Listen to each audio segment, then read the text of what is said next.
Ladies and gentlemen, it is that time of the week again. It is the Gift of Gaming podcast. And now that it's the beginning of May, we've got a whole month's worth of news to give you.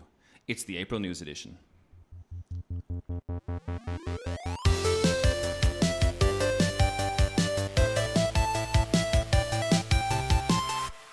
Hello, it's me, your host, Darren Wade, as is per usual. And today I'm joined by the dream team, the anchormen themselves, Mr. Xbox Games Pass himself, Luke Maycock.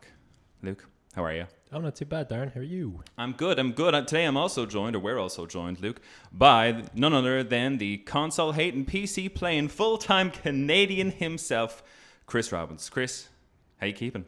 Keeping well. Keeping well. Yeah. Any new gossip for me, guys? Anything new to dish out for me and the listeners? Well, speaking of news, might not be video game related, but the Maple Leafs have officially made it out of round one of the NHL playoffs for the first time since 2004. Soft and applause. I'm so Darren, excited. he just said a bunch of words that I think mean something in Hockey. the English language. Okay, yeah. Okay, hockey. Okay. Means something in the Canadian The language. Maple Leaves escaped. I was imagining these leaves. Yeah. What sport is this? Was it a good game? Yes. It was a very good game. Very clutch. Went to overtime, and yeah, that was... Edge your seat kind of stuff, making you nervous? Yeah. All those things? Yeah. Good. Luke, how about you? What have you been getting up to? Not a whole lot, Darren. Just playing some video games, would you believe? No. Yeah. Not loads. Just keeping busy with work and that kind of thing. As I am the Games Pass goblin, I've been diving into some Game Pass titles. Played a game called Kill It With Fire recently. That was very fun. Homestead Arcana as well was fun. Kill It With Fire, actually a game about finding spiders in your house and killing them. And that's the whole game. Burning down the house with fire. Well, so the first level kind of kicks off where you don't really have anything to kill the spiders with. Then eventually you open a drawer and there's a gun in there. And then the next level starts and you get to go for Just over the top ways. Yeah, you're going around your house with a revolver and you open a drawer and you go bang! Kill a spider. Then you find a shotgun and it just scales from there. Very, very funny little indie game. It's fun as fuck. Nice. So yeah, that's been me. What about you, Very Darren? This week I've been on jury duty. I got called up for jury duty, and then I got selected for a case. Not that I can talk about it; it's super secret. But no, it's interesting. It's cool to be in the courts. Seeing how it all works, seeing how it all goes. Being part of a jury is fun too. We listen to half a day's worth of arguments. We go for our jury lunch, which consists of nice sandwiches, in fairness, and then we all, jury it up, discuss what we think of the case, and go back in for another half a day's worth of stuff. And I've been doing that all this week, and I think it's going to close hopefully this week, and I can get back to my normal life. So yeah, that's been me. You watching any courtroom dramas in your spare time? I'm as some of my friends will know, I'm a big Judge Judy fan. Big Judge Judy fan. Yeah, I watched COVID. COVID was one of these things where I just actually knew this. Yeah, I think I just repressed it. No, it was. Why great. on earth?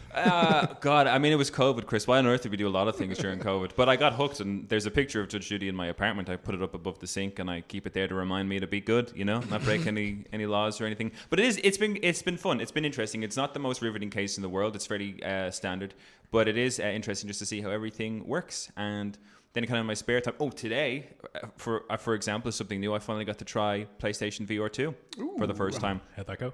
Very good. I played the first game I played, which was kind of I probably should have ended with that just to get like the best experience. Was I played that the Mirage kayaking game, I think it's called. Oh yeah. You're just in a kayak. There's like 4 places you can choose to kayak around, and I'm a big fan of kayaking. Me and Lauren do it all the time. But my God, was it relaxing, and the graphics were amazing. Yeah.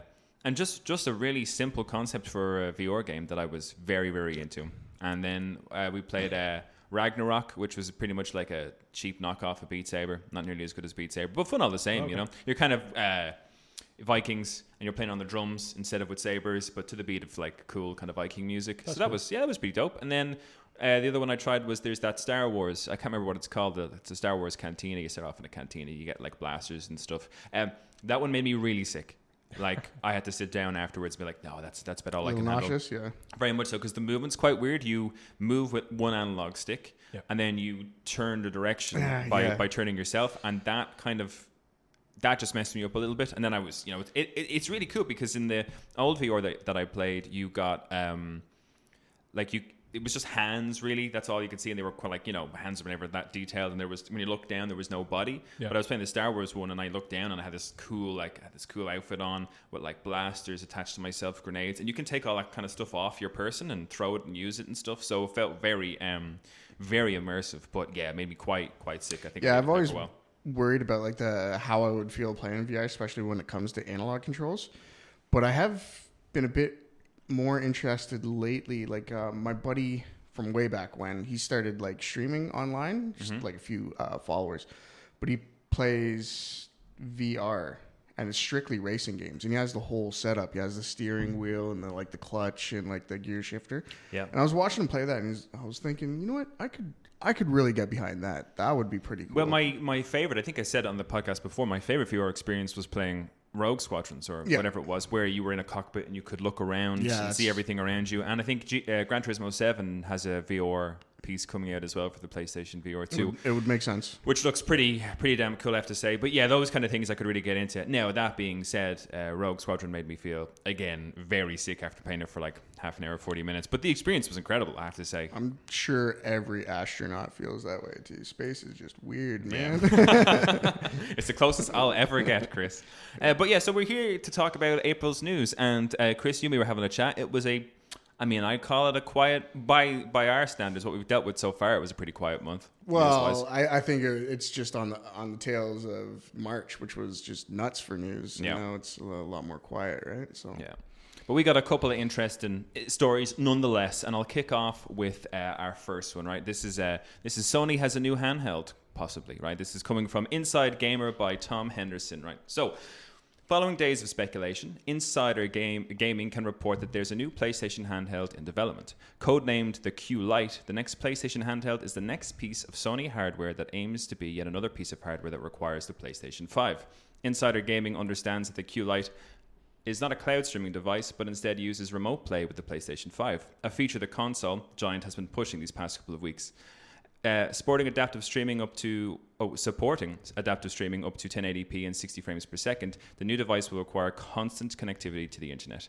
As for the console's physical features, early prototypes show the console will look a lot like a PlayStation 5 controller, but with a massive 8-inch LCD touchscreen in the center. The device supports adaptive triggers for haptic feedback and will include what you would come to expect from a handheld: volume buttons, speakers, an audio input jack, etc. Insider Gamer understands that the Q Lite is in its QA phase and is scheduled to release before the PlayStation 5 Pro and after the detachable disc drive PS5. Gentlemen, a new handheld for PlayStation.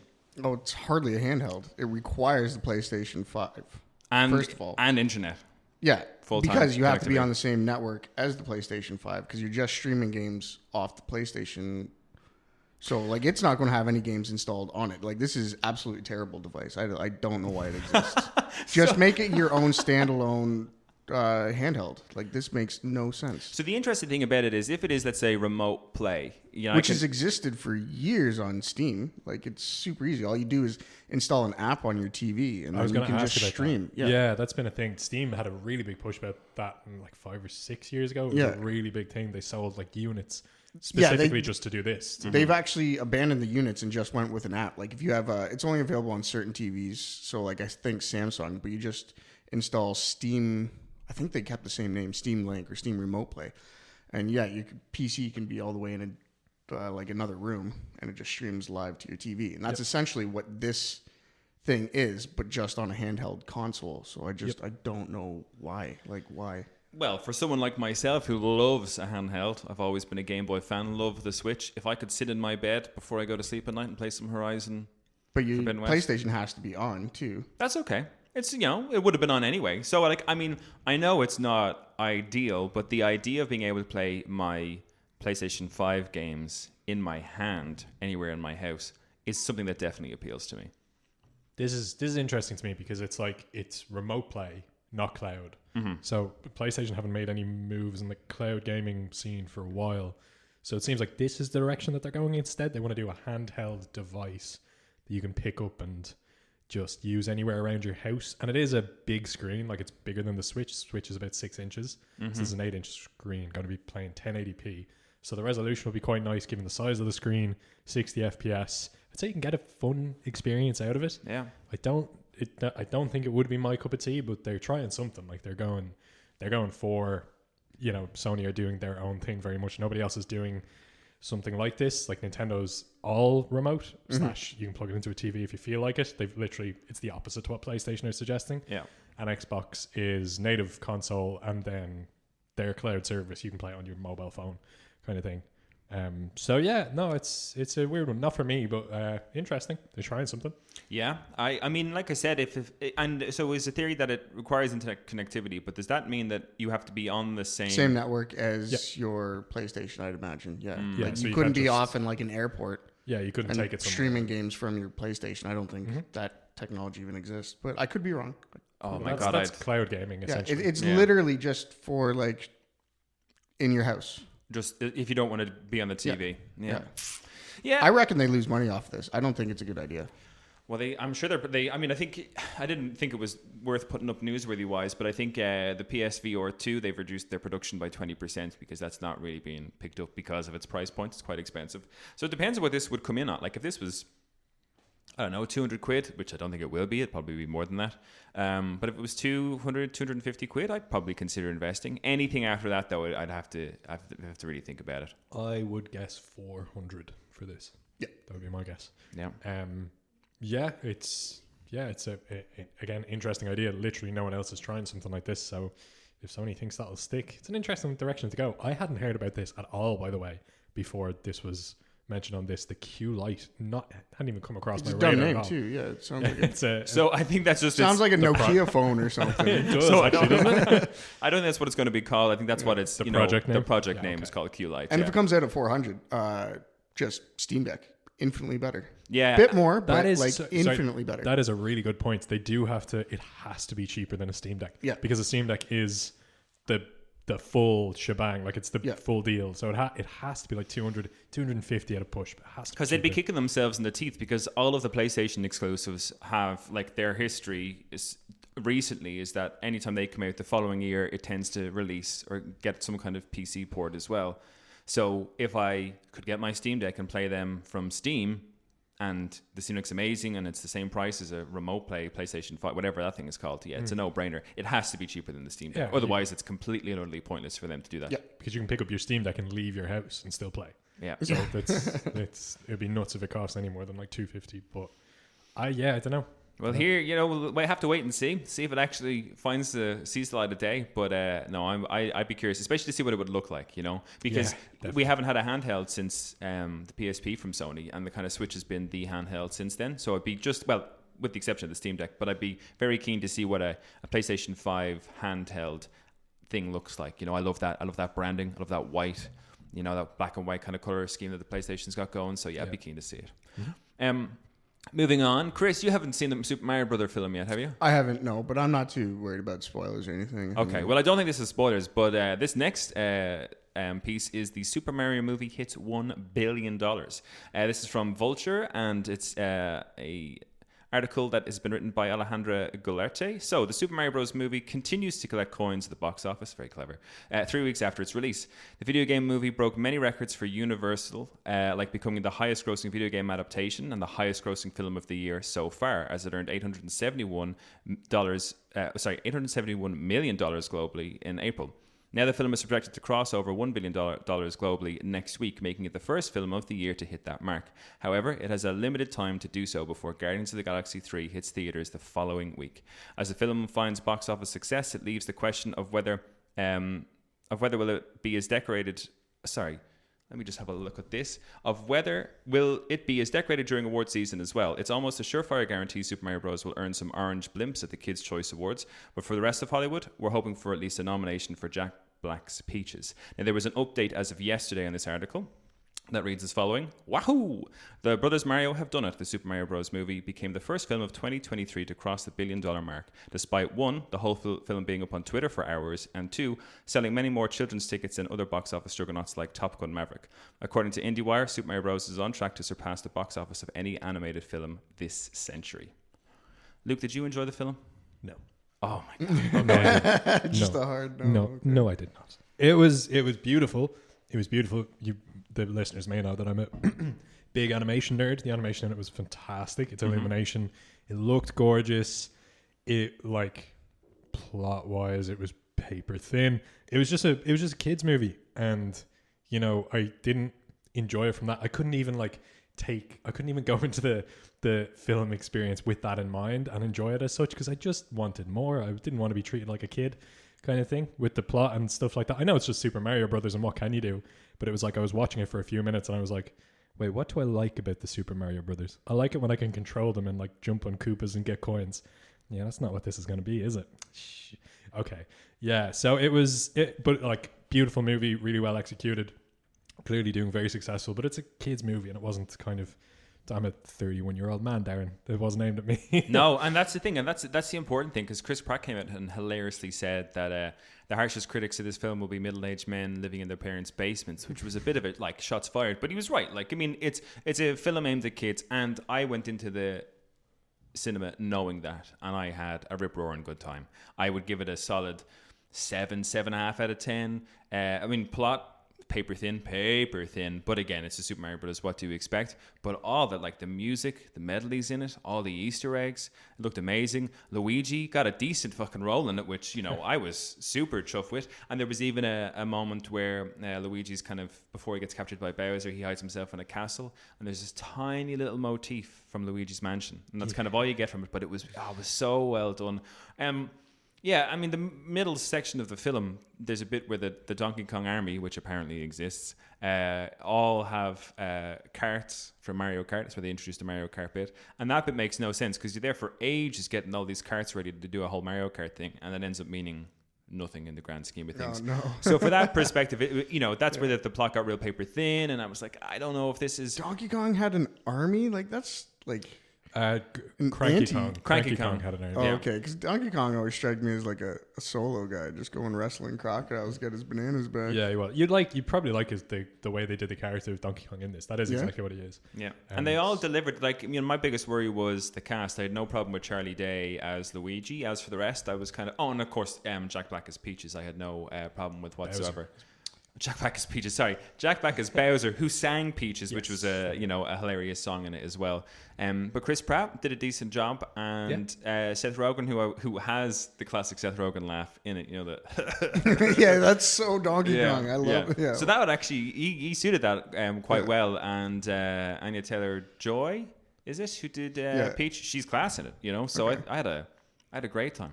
I mean, does this make you worried, Luke? Because I mean, we're definitely getting sequels, spin-offs. That's not the thing. No, I don't. Like, fill your boots, man. If people love this movie and there's a market for more, go make more.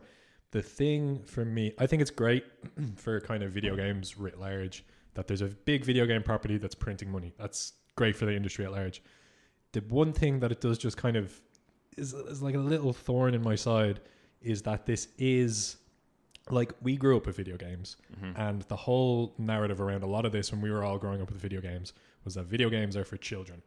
And that was something that the whole, like, gamers and the industry and everyone tried for decades to shake off, going to the depths of The Last of Us and The Last of Us Part 2 and stuff like that.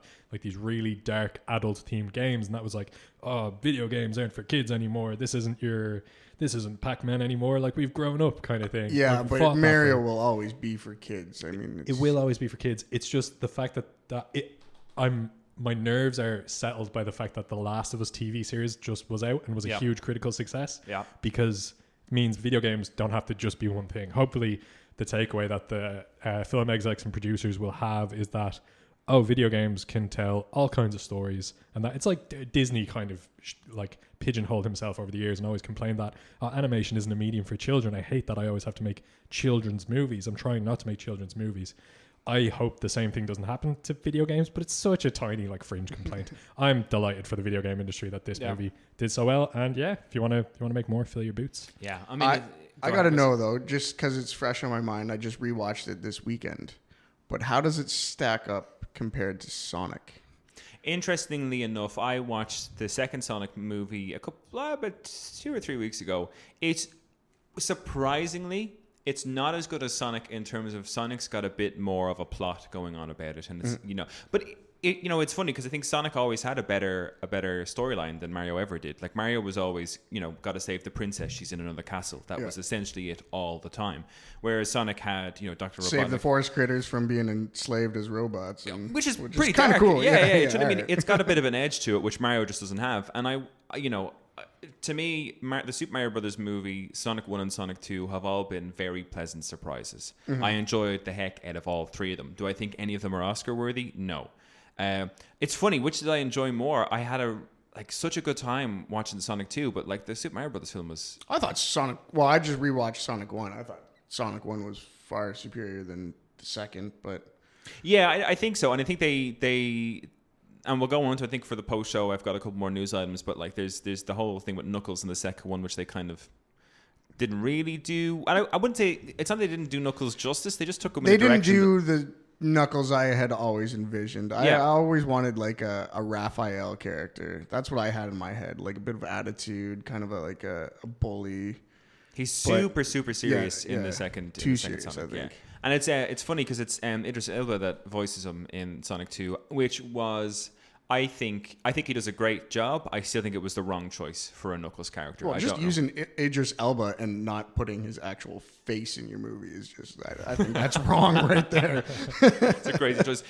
But it's a tough one, Chris. I would say I would probably give the first Sonic movie... I'd say they're probably equal. Like Super Mario for me gets a 7.5, and the first Sonic film, 7.5 as well.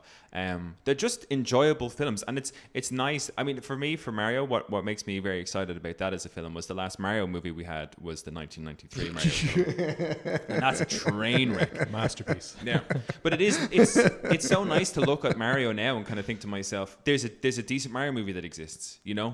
That hasn't happened before. That's never been the case. I've been playing Mario my entire life, and a decent Mario movie never existed prior to this. So like I think the fact that it's hit $1 billion says enough for me. It's like, yep, it's a big success. Kids loved it. I loved it, and I'm hoping for more. I hope we get a bit of Waluigi in there, a bit of Wario, a bit of extra characters, I wonder if we'll get a Zelda.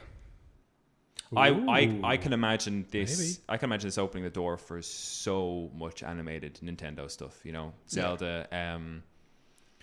I hope just F-Zero would be cool. Just like a racing movie. Yeah. Just over the top, like Ford versus Ferrari style. Only like F-Zero. That'd be class. That would be sick. Yeah. All right, so we go on to our next one. Now, this article I have shortened tremendously because it was packed chock full of information regarding the Xbox Activision deal. So this is in relation to the fact that it's been blocked in the UK. It's coming from The Verge, and it's written by Tom Warren. So Microsoft's $68.7 billion deal to acquire Activision Blizzard has been blocked by the UK's Competition and Markets Authority, the CMA.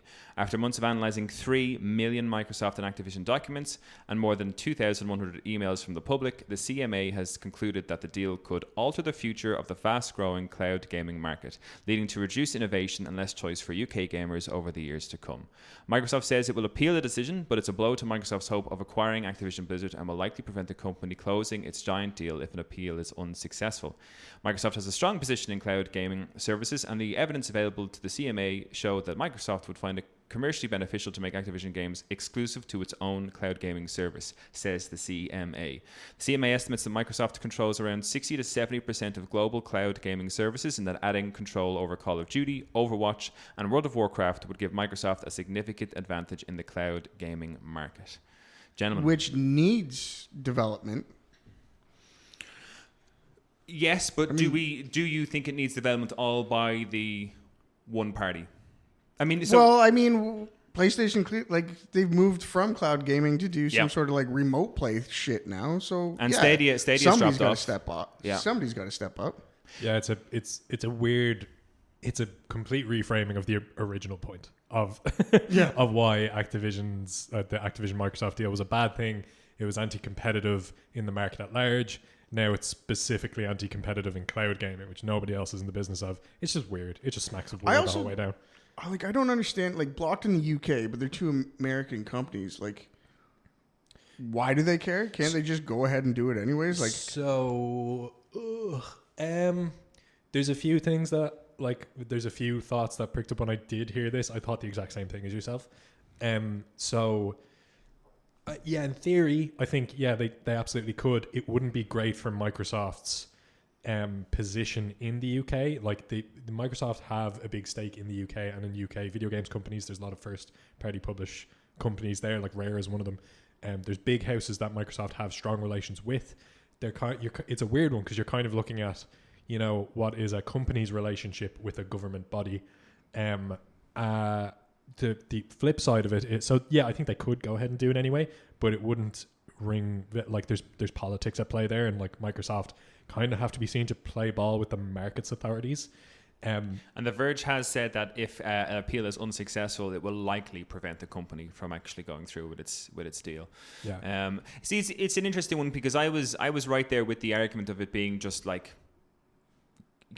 being bad for competition in the market, bad for consumers as a whole, because again, the likes of Call of Duty, Call of Duty even by itself, never mind adding in Overwatch and World of Warcraft, Call of Duty by itself is such a huge piece that I think their deal originally said that, there'd be no changes to Sony's current deal with Activision for the next 10 years. But I think, and if anyone is interested in this, go on to The Verge and check out Tom Warren's article on this, because it's fairly in-depth. But when I was reading through the rest of it, it did state things that made sense to me in terms of, the grapple that they'd have over these titles in the future, and that most of the authorities looking into this don't believe, like I didn't believe. Microsoft has come out and said, oh no, we'll make sure that everybody has access to these. Like, that's not our plan, is to make it an exclusive to Microsoft. But I can't, why on earth would you spend 68.7 billion acquiring this and not make them exclusive? Like, in terms of your market plan, like if you bought that for 68.7 billion and still made it available to everybody, instead of making it exclusive and making people come to you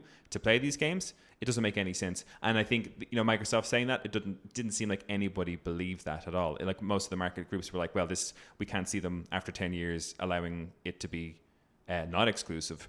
And all that I was with. But to have the CMA come forward and say, oh, cloud gaming, it's making the whole cloud gaming thing, not very competitive. It's not very competitive anyway. Yeah. Sony's not entering it. Stadia is gone. Steam, their cloud gaming is just all unto themselves. They're their own. Yeah. It doesn't. It's just a weak argument. I was with everybody before that who kind of said, nah, it's bad for competition just generally. But the whole cloud gaming thing, Microsoft has their thumb on that anyway. And maybe their fear is I think they had to change their tune a bit, because we talk about the grapple on the market and just the first party IPs, and my biggest argument has always been PlayStation already has so many of those, where Xbox needs a piece of that cake too, right? So that's the game they've been playing for decades. Yeah, but I think, you and me had that chat before, Chris, and I think it's a cultural thing with Sony. Like, Sony is a Japanese company, so a lot of the the Japanese exclusives are with Sony. It lives there. It's where it's from. But so you could say the same thing about these two American companies, Microsoft and Activision. It's the value of it, though. I think, because if you were to add up all of the studios that Sony has currently now, correct me if I'm wrong, you can email us at thegiftofgamingpodcast@gmail.com, but I would be surprised if all of Sony's exclusive, or all of the studios that they own now, comes anywhere near the valuation of Activision currently. And I think if Microsoft were to take themselves with Activision and Bethesda, the asset value of what they have would be way more than anything Sony has collectively. It's the big. Activision is one of the biggest things out there. Sony's picking up a lot of the studios. I get it, but they're all small bits here and there. Do you know what I mean? And I just can't, Guerrilla. I don't know how much Guerrilla worth. It's certainly nothing near $1 billion even. But yeah, I just think that's probably why it's seen as non-competitive, because they own, I would say, the biggest slice of the industry if they were to buy Activision. I don't know. I think that's all fairly I think it is subjective to a degree, because it's just been an arms race in terms of who can acquire the bigger studios over the years, and then Microsoft goes and steps what Sony think they have a case to say is one step too far, and they get all these courts and stuff involved. It just seems like Sony are trying to stop the competition from going ahead at all, and Microsoft are just trying to up the ante and up the game and take it to the next level kind of thing. Whatever side you fall on, I think it's just it seems like a bit of a muddying of the waters to pivot the point of it all to cloud gaming. And I don't know, it seemed like the UK's authority has been very against Microsoft since the beginning. The whole narrative around it was all these mad quotes coming out, But yeah, I don't know. I also know that the UK is trying to get very ahead. Like its markets authorities are trying to get very ahead of these very niche kind of new industries like gaming and like internet industries and markets and stuff like that.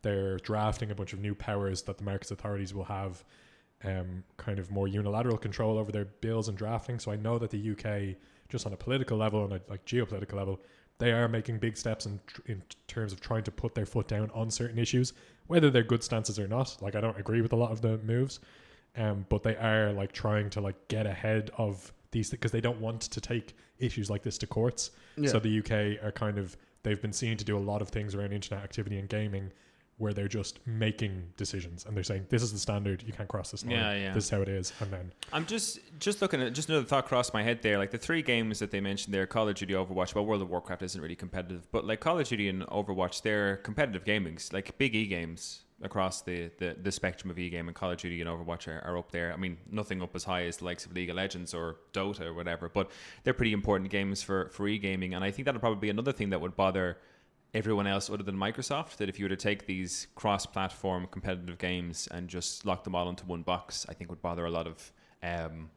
companies and groups out there to say, well, actually, no, if you want to get involved in this competitive gaming, this area, you have to own X, Y, and Z. I think that's it. Is Activision Blizzard currently owned by Tencent? Do we know that? I think Activision is otherwise I'm think, sure it would say that they were trying to buy Tencent. Do you know what I mean? No, I think they're trying to buy Activision Blizzard from Tencent. Yeah, I'll do a little quick check here. That's my. I thought they were. I thought Activision was. I never know who like the real like. Who the real head honcho is in that thing. Yeah, I don't know how that kind of all came out in the wash. I'm also wondering like.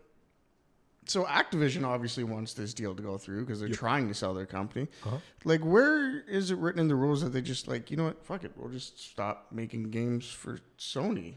Like, can't they do that?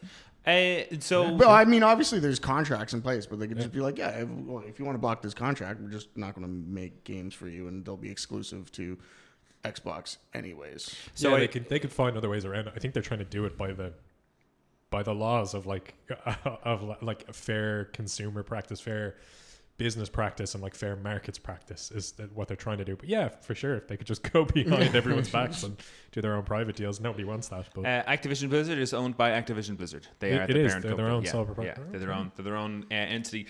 Yeah, I mean, like I said, for me, a person who kind of, I'm not a big Call of Duty gamer. I pop into it here and there. I think for me, the idea of that game becoming exclusive would bother the hell out of me. And I think that's in a situation whereby the likes of Horizons, Spider-Mans, those came, or the Final Fantasy remakes, they came out exclusive.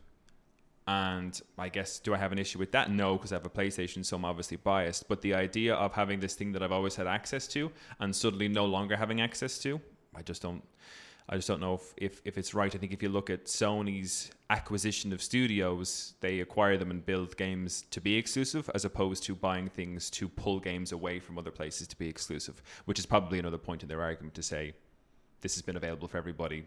I don't think it's fair you can take it away. Because it's what they're going to do. Like, no matter what Microsoft says, saying, oh, well, we'll make it available for everybody. It makes zero sense to spend $68.7 billion and not make it your own thing to pull everybody towards you. Like, marketing is a crazy idea. I think I could see a world where they don't do that 100%. Like, I get your point. I think Microsoft are saying that they won't do that just to say it, just to like throw bound. Exactly, yeah. But I can see a world in which they don't do that because, you know, the current strategy that I won't drone on too much about this. I know it's kind of a bit of a boring topic, but I think Microsoft's whole strategy at the moment to me seems to be they're doing Games Pass. They want titles to appear on Games Pass. All their first party titles are guaranteed to be on Games Pass for the future. I don't think if Microsoft's strategy works, I don't think they really care whether PlayStation can sell them. They just want to be able to say, oh yeah, you can pay €12 a month and you can have all of these games at your disposal straight away. Or you can go to PlayStation and pay 70 quid for the same game. That's what I was thinking. And if somebody pays 70 quid for that game, Microsoft's still getting a cut of that. If they buy the Battle Pass in that game, that's Microsoft's money. I don't think they would make them exclusive. Which is why all the old God of Wars can be bought on the PlayStation Store because Sony get a cut of that money. Like, it's just... Yeah, but I mean, I think it's the thing where you kind of say, why would they not make it available for everybody? But imagine if all those people out there with PlayStations who kind of only play those kind of first-person shooters, Call of Duties, they're big into those. If you pulled it away from those people. You're forcing them to buy into Xbox, Games Pass, any of those things. You're forcing their hand to do that. Which They're I think not it's still necessarily, available no. to them to buy, I think like there's they were still a doing before. Yeah, no. What I mean is, like if what you we take just that said. option away from them, if you make it exclusive just to Xbox and Microsoft, Yeah. then you're forcing people's hand to say, well, if I have to play this game, I have to put away my PlayStation, put away whatever else I'm playing it on, and then like buy into this, which is what they want. Because I think Games Pass is only successful with the more people that are invested in it. I think that wouldn't work in Microsoft's favor because they wouldn't sell more Xbox units. I think that would just drive those former PlayStation players to just jump into PC, which it will also be available on. Yeah, but would they do it through Games Pass or would they do it through? I really don't think it's in Xbox's vision. They've had, like, down through the years, there's been like so many tiny little examples of what Xbox's kind of vision writ large for gaming is. They want you to be able to have an Xbox app on your PlayStation is what Xbox wants. Like, there's an Xbox app for the Nintendo Switch. You can log on and see all your games. And the idea was that, like, the rumor when this happened was that, you know, cloud gaming's in the works. This thing called Game Pass is in the works. Someday you'll be able to log on to your Switch and just play your Xbox games because they're just there. So I think gaming as a service, almost like Netflix versus Prime. Exactly, Like yeah. you can sign into these. That would be. I think That's an amazing future. That's always been like that's all the moves that Xbox have made over the past while have looked like that is the future that they want. They're basically like, we don't really care about units per se. Like, units is obviously an important metric, an important corner of the console wars. But our ultimate vision is that everyone can access their games, their Xbox games, wherever they want to play them. And I don't really think it matters to them too much whether they're buying them off the PlayStation Store and a big cut of the money is going to Sony and a little cut is going to Microsoft, or, you know, they're not.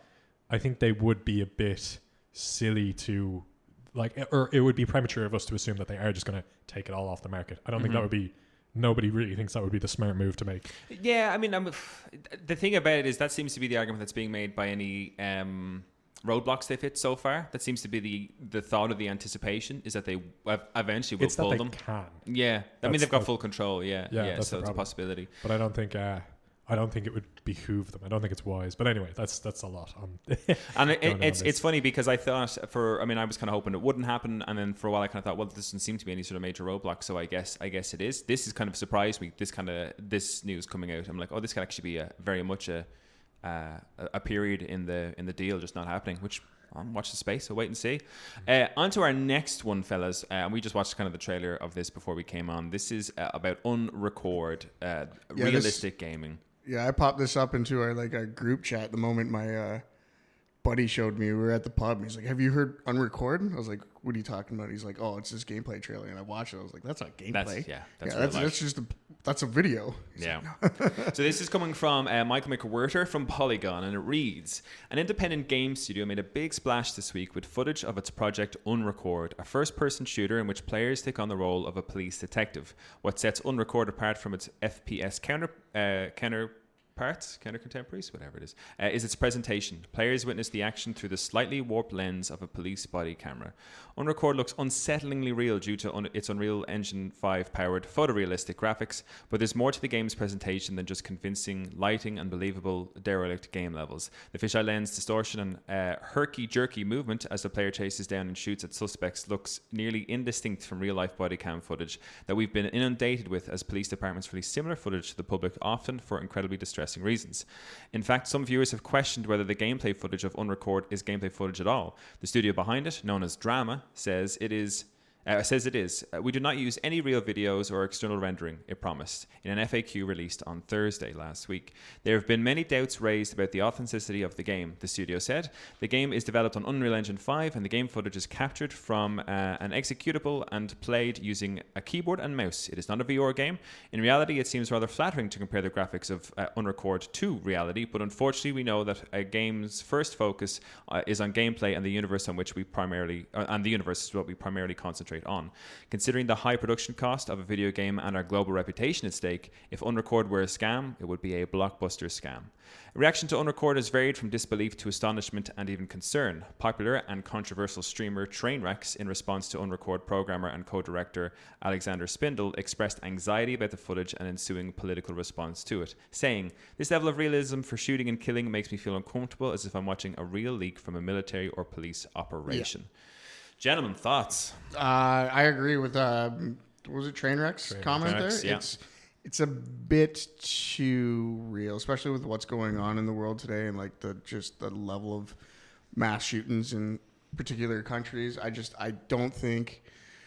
I mean, I like the idea of photorealistic gameplay, but just what the options there. Just make it about zombies or something. Just make it about something else that's not like a police shooting somebody, which we're all too familiar with in the news. We've heard it all and time. Interestingly enough, like for me, I don't know if you guys would agree, I love graphics being improved all the time. Horizon. I'm probably the one here that actually doesn't care about it. Like, I was playing like a DOS game like a week ago. I just don't give a shit, really. But I love the improvements and seeing how things can improve, especially lighting and moods created in games. Horizon is one of my favorite looking games of all time. But I don't know if I want it to go much further than that. I want my brain to know I'm playing a game. Like I use game for like narratives, for stories, it's great. But I also use like video games for escapism.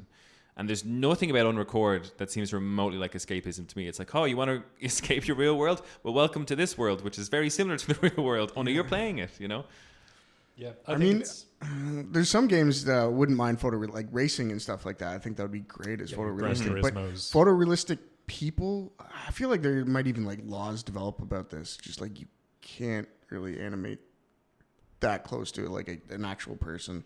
Well, Unreal Engine 5 and the technology is amazing behind it. They did a stand-up showcase thing, and they took, there's the girl who does the motion capture for Senua, like the... Oh, yeah, that's pretty wild too. But they took a picture of her face, and you know, from an iPhone, I think, like a normal like phone camera, and then put it into their system and did a few, I don't know, techie things that I can't understand, and straight away her face was there with all the motion available to be able to manipulate it whatever way they wanted, and they can transpose different looks, different like varieties of people onto her face in like minutes. Like they were doing this live on so the technology behind it is incredibly exciting, I'm sure, for developers, but I don't know if Unrecord is what I'd ever want from the next level of technology in video gaming. And part of me thinks it's not even meant to be released. I think it is just kind of not a scam. Like I'm sure the gameplay that actually exists, but it's more of a, hey, look what I can do, like a showcase. Just like this is the potential of Unreal. Because even if they were to release that game, like I don't know if my computer, which is a pretty good up-to-date computer, could even run some shit like that at a reasonable like frame rate. Because it's graphically like that'd be expensive. Too much. There is something about this that feels like it is very much a showcase. I think it's more a showcase for the studio that made it. Yeah, more exactly. Than just like hey, look what we can do, guys. And it does. I can totally feel the way in which it might. The trailer might feel a little tone deaf. I checked it out there just to double check. It is a French studio drama. It seems very showcasey. I thought it was really fucking impressive. As a gameplay kind of, or as an experience, like the way it kind of played, because what I was kind of looking at was how they kind of managed all the animations, the animation of the body cam, or just like very obviously. Even the way he was reloading this gun looked.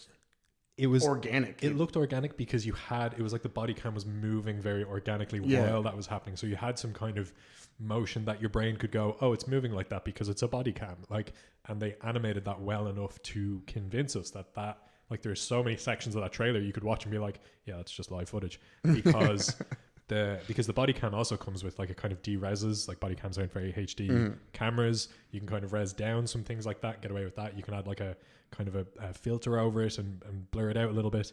And they sort of, they just did a fantastic job of the animation on it. Like they really, the way they control the camera and control the movements and the way the character interacted with the environments and with the weapons and that kind of thing, it just played really cleanly. And like, as someone who's into a kind of area of games called technical animation, it was like it was really impressive. Like there's some state machines they have going on there that are like very cleverly tuned and very cleverly made, and I thought it was really impressive. Again, 100% feeling a bit tone deaf in the current climate of like body cam footage and stuff like that, and it's no surprise that like that Americans are kind of being like, well, this is kind of fucked up. Why would you make a game about this? Yeah, like, big time. it's way too close to home. Whereas I don't know if in like there's definitely France definitely have like body cam footage and as a part of their culture as well, like that they rebel against. But the French are very like look that kind of thing in the face sort of approach to art.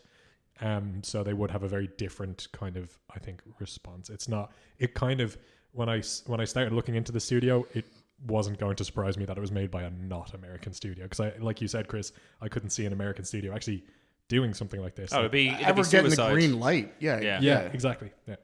Be mental. I think. Could you? Is there a game that you would love to see that you love and adore currently that you would love to see in those hyper realistic graphics? Yeah, like something like Halo would be amazing. I think. Yeah. I'm trying to think what else. Even like a sports game, maybe. It'd be cool to see, but like, yeah, I don't know. Like, if I was playing like Cyberpunk and it was like that, that'd be class. Like the amount of detail that's already in that game. If you buff that up to some, like when I see Cyberpunk being played on some like really high performance computers, I'm like, oh my god, Yeah. that looks I lovely. don't know. I think I'd rather see like NBA or something. Just like Oh yeah, yeah. Something pleasant. Like something that doesn't just involve like actually murdering. like telling Yeah. Steph Curry, like the Steph Curry, what to do. Make that shot. I think a lot of that comes down to animation. I think at the end of the day, that's what's kind of fooling people. I think like the graphics. True. We kind of Yeah. have the fidelity. It's not perfect. Like you remember Rogue One, Grand Moff Tarkin, and Princess Leia and stuff. Yeah. And we haven't come too much further since then. But the thing that kind of fools people is like when it's a bit further away and the people are just like moving a little too naturally. It's like, what the Oh yeah. fuck? Imagine these graphics on like the likes of The Last of Us, which is it's got some of the most fluid gameplay and action scenes I've ever seen. Yeah. I don't think anyone's ever come close to what they've done. Yeah. If that was photorealistic, it would. Oh god, might actually break my brain. I No, don't that know would if I could that would handle depress me because I played The Last of Us Part 2. I think, even now I think it'd be a very hard game to play. But during COVID, it was especially hard. But if it was hyper realistic, I don't know, man. I think that's the thing. For me, I love the idea of video games being very clearly video games and not me playing through. Yeah, like, draw the line footage. somewhere. Yeah, Yeah. And Escapism. exactly. And I just don't want my escapism to turn into an alternative reality that's just as grim at times, maybe as your own, the world at large might be. But Pretty soon you're just going to be plugged into the metaverse 24/7. well, apparently the metaverse is tumbling down. It is crashing and burning. Of course, Good. Yeah. Take that, Zuckerberg. All right, so we got our last news piece for today. I am going to alter the article just a little bit because this article does contain spoilers for Horizon Zero or Forbidden West Burning Shores DLC. So, unfortunately, I read it myself and I've already gotten a spoiler because I haven't finished it yet. But look, such is, these things happen when you work real hard to give people the news they want to hear, right, guys? Yes, Occupational hazard. Occupational hazard, thank you. So this is Metacritic pledges better moderation. This comes from VGC by Andy Robinson. Horizon Forbidden West's story expansion was released last week and was widely praised by critics for its story and gameplay additions. However, one plot point appears to have led the game being review bombed on Metacritic, where it currently has a user score of 4.0 and was as low at one point as 2.7. At the end of Burning Shores, players have the option to become romantic with a pivotal character introduced in the expansion. I'm not going to say who or what happens. This plot point seemingly inspired many users to give the game a critical rating on the site, with many still live comments criticizing developer Guerrilla's decision to add this romance option. Visually looks awesome, but what about storytelling? See, I can't even finish some of these things because they're definite spoilers. I will try to remove what I can. What are you doing, Sony and Guerrilla? Really, stop doing this with your characters, reads one user's review. Hey, Sony PlayStation, this is enough, reads another. You must make a solution to the issue of these agendas. We're in a world of entertainment, not in a world full of deviant and misguided ideas. Jeez, that's pretty rough. Deviant Yeah, and right? misguided. Deviant. Oh So, my in response to God, the review these bombing, people. Metacritic and fandom told Eurogamer they were aware of the abusive and disrespectful reviews of Horizon Forbidden West Burning Shores and claimed they were currently evolving our processes and tools to introduce stricter moderation in the coming months. Fandom is a place of belonging for all fans, and we take online trust and safety very seriously across all our sites, including Metacritic, the statement reads. Review bombing, fellas. How do we feel? Fuck, man, I'm just so tired of hearing this. You know what? Just make everything as woke as fuck. Just flood the whole market. Just let them know that like you're not going to change anything. That is just to like add in. That is kind of the heart of what we were getting at here, because we couldn't say what the actual plot point was, but the idea is that it's like something happens in the DLC that would be viewed by a lot of parties as particularly woke. And yeah, I don't give a rat's. Like, yeah, I don't care about these people. Review bombing sucks. It's childish, and it's using the tools of reviews that a lot of people kind of rely on for these things. And yeah, it behooves Metacritic to. This is why you just find a like-minded YouTuber and just follow his reviews. Forget all these like community regulated reviews.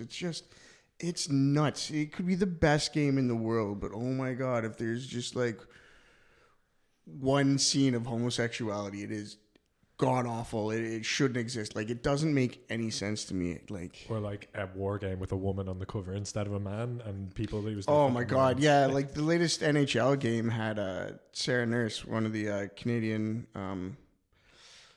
gold medalist, female hockey player. First time a female hockey player has been on like the cover of an NHL game. And just, God forbid. Yeah, fuck. Oh my god, man. So many people. I don't think they were too angry, but I was surprised like there wasn't as much backlash. But there was still backlash. And it wasn't just her. There was still another male NHL player, just because they probably felt they had to at least include one, right? Yeah. I mean, it's absolutely insane. One of the things I often enjoyed, and popping Mario back into this, I love on Rotten Tomatoes for movies, I will often go with the audience score more so than the critic score. Absolutely. And it's something I was glad I did with Mario, because I read a couple of the critic scores and they were kind of like hypercritical of the movie, giving it pretty low scores. But the audience, everyone seemed to really enjoy it. So I was like, sweet.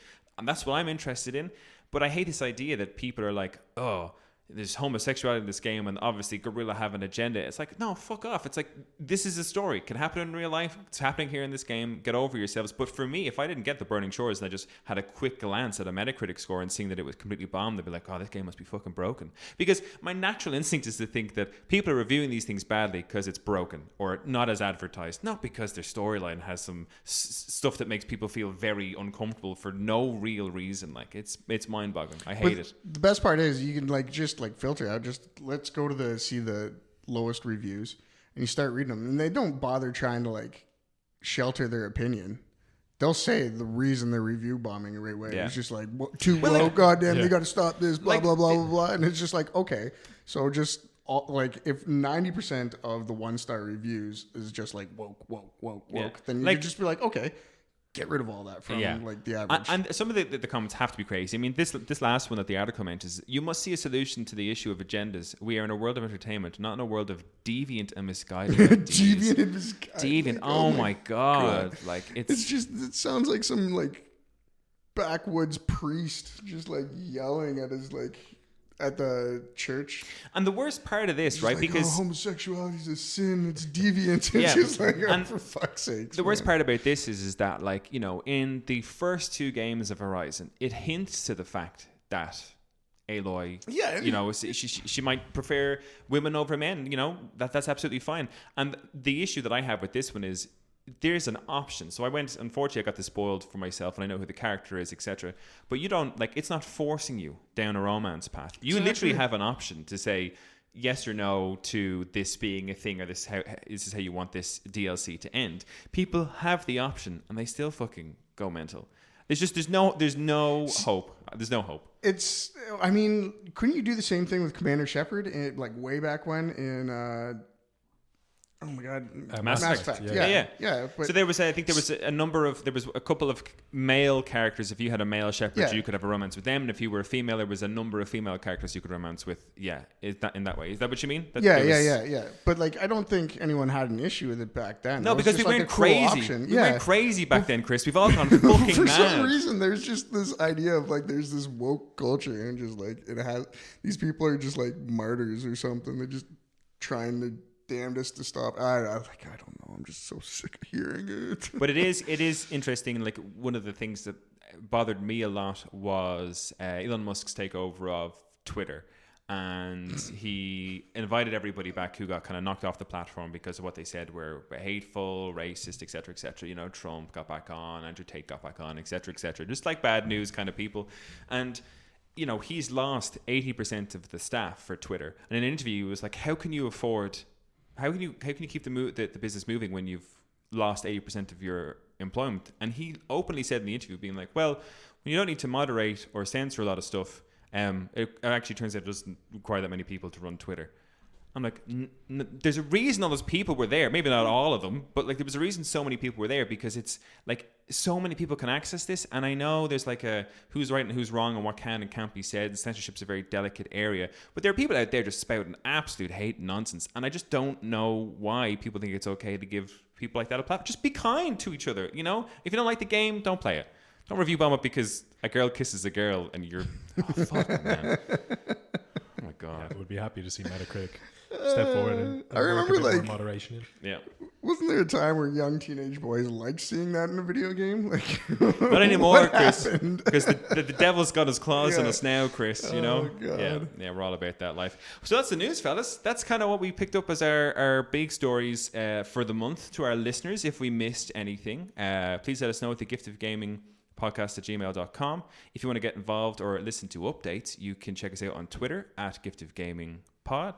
And also, if you enjoy the content, we'd love it if you checked out our Patreon, patreon.com/thegiftofgaming. Tell your friends if you like us. We'd love to have more listeners. I'm terrible at spreading the word myself, so I'll leave it up to our listeners to do that. Chris, Luke, thank you very much for hopping on and anchoring another great news episode. I appreciate it. Appreciate your input. Thanks for having me. Thank you, Darren. A pleasure. To our listeners, keep enjoying the gift that is gaming. Peace out. Stay woke.